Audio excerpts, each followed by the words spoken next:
Gray's is, of course, probably the most famous anatomy book ever published, and it is a well-deserving publication for that level of fame. It's still in print today, and not only is it still in print, it is going through new editions. It's not just the old ones that are getting reprinted, it's constantly getting updated. So we've got a spread of Gray's anatomies here. You can find 20th century copies of Gray's on the market anywhere for very cheap. 20 bucks can get you a cloth-bound 20th century copy of Gray's in a later edition. This is 29th edition right here, and they're great books, but a little bit more and you'll get back into antiquarian copies. It was first published in 1858 in London and was a smashing success. It was indeed actually the same year that Rudolf Virchow's Cellular Pathology was first published, and that was also a smashing success. So 1858 was a big year in medical advancement and medical publication. This right here is the 1859 First American edition, so not the 1858 true first edition, but 1859 First American. These right now in the current market will run you $4,000 to $5,000 depending on condition. And then the second edition, Second American edition, followed, and that is this in 1862. And the Second American edition went through several reprints of that edition, I believe through 1867 it was. So First American, Second American right here next to each other. And then you will find numerous editions after that that all look very similar. Most of them that you're going to encounter are going to be very similar, plain brown leather with a black title label on the spine. But you will find cloth ones, and you'll find various degrees of conservation and repairs done to these. So again, 1859, 1862, and then I have two 1870s editions, and then after that I have an 1883 10th edition and an 1893 13th edition. And in 1896 with the 14th edition, the publications merged. So if you look at these, it'll say New American Edition after the whatever, like 10th English edition. And so the English edition was going ahead of the American editions, and somewhat of a paradox for that reason, because the American editions were lagging behind the English editions as they came under new editorship. Because Henry Gray died very young, the American editions were actually conserving Henry Gray's original contributions to the book even longer, because they were lagging behind the English editions, which were getting updates quicker. So with the 14th edition of 1896, they merged. And so now they were just being put out as consecutive single editions without delineating American and English. At some point, however, it was added back in, and I'm still trying to figure out that trail, because right here on this one we see it is the 29th American edition. However, I think it's still the 29th edition corresponding to the 29th English edition. It just happens to be the American publication of it.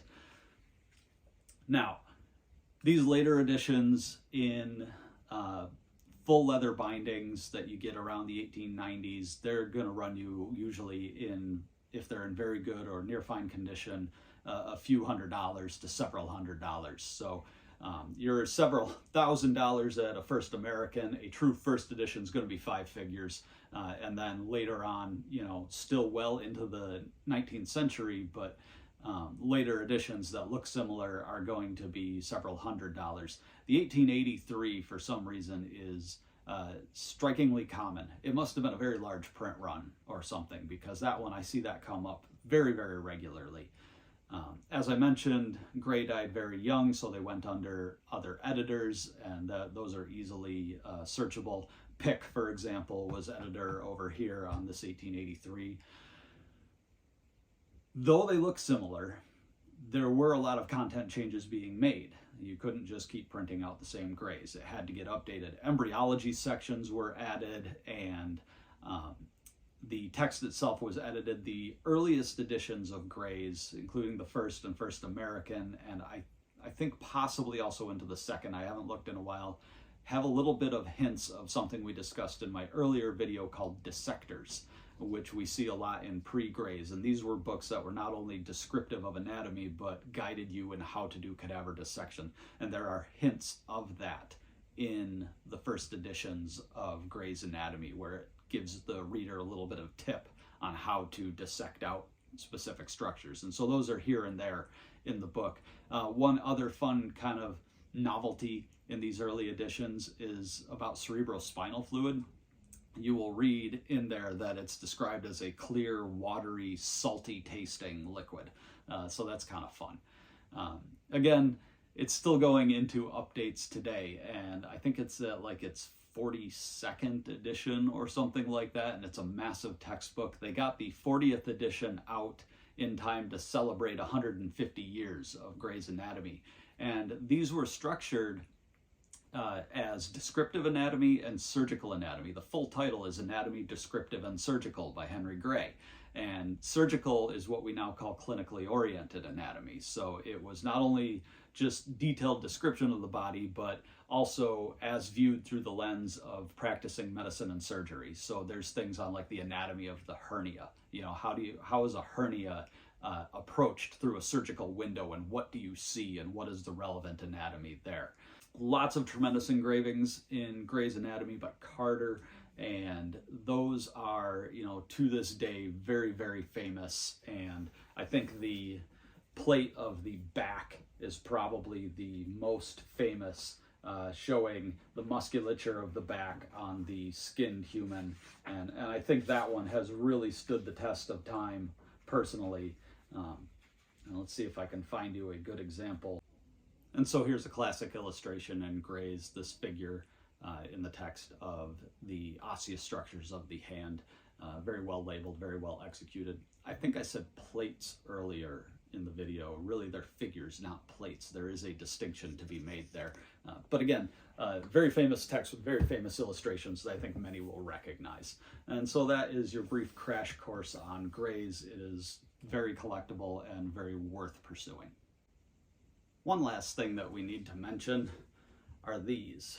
The trade edition, modern, sometimes kind of deluxe editions of Gray's that you find at popular bookstores, or there's a white paperback one you see everywhere, and these are actually all the same edition that is continually reprinted, and it's the 1901 15th edition.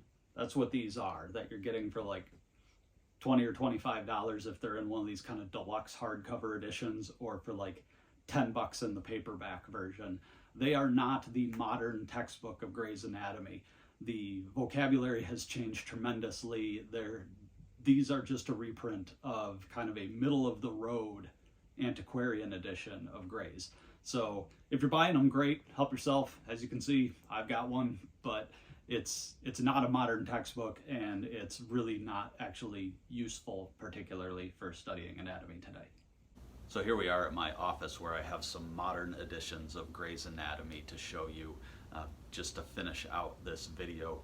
This is 1995's 38th edition, and the 38th edition was the last one to be organized by systems: musculoskeletal system, nervous system, gastrointestinal system, etc. So this was the last one organized like that. All the books prior to it were organized the same way, and so also being published in 95, that means it was the last one to use the nomina anatomica for its anatomical terminology throughout. Then 10 years later, we got the next edition, which was the 39th edition that you see here, and the 39th was entirely overhauled. It's a Gray's like none before it, in that it is organized regionally. So there's a chapter on the shoulder, a chapter on the neck, a chapter on the knee, the pelvis, etc. This is kind of the trend that clinically oriented anatomy went, and so this is what the editors chose to do, so it was overhauled. Also being published in 2005, therefore this is the first edition to use the Terminologia Anatomica from the Federative Committee on Anatomic Terminology. So Nomina Anatomica is gone, Terminologia Anatomica now introduced. So big changes there. This was 2005.